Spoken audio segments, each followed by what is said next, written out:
Es atrodos Turcijā, Lānijā. Nu, tā ir tāda tipiska turista vieta.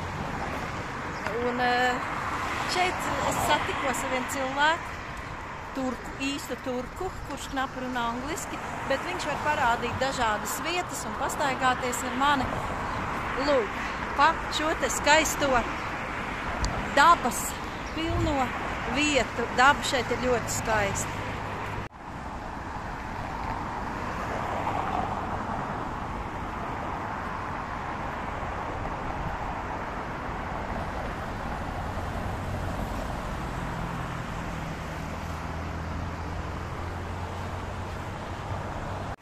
Ja tu cilvēks esi Turcijā, tad kā var neiedzert turku kafiju vienā jaukā pie jūras mazā kafēniciņā.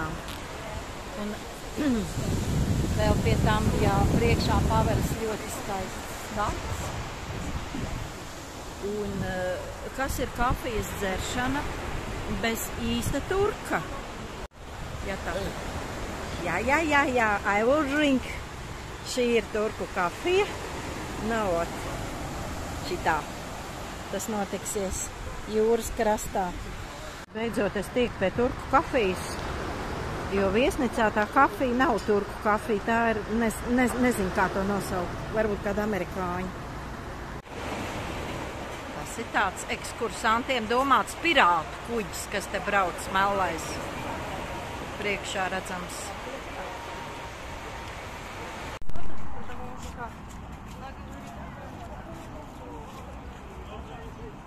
Ej tāda lāču kafēnīca piekrauta pilna lāčiem. Kas tik te nav? Un bērniem visādi tīkeli, tangeļi.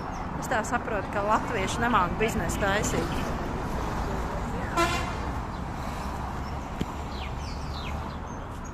Ir smukas lietiņas. Tagad mēs esam Alānijas centrā. Visādi veikaliņi un viesnīcas ir bez gala un kafēnicas. Tagad mēs esam pie jasmīna koka. Šis ir īsts jasmīns un smaržo. Ļoti skaisti.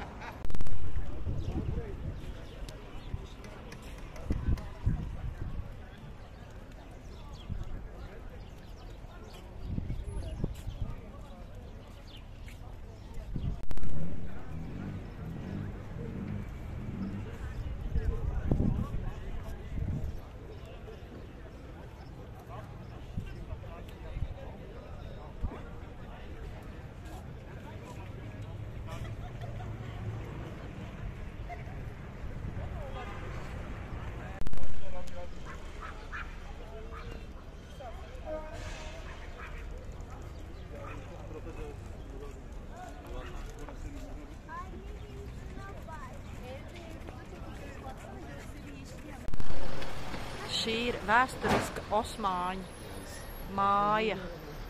Tāda tipiska turku māja te visos modernajos iekšā. Šo ziedu nosaukums ir, what is name of this flowers? Hanam ele? Oh, no.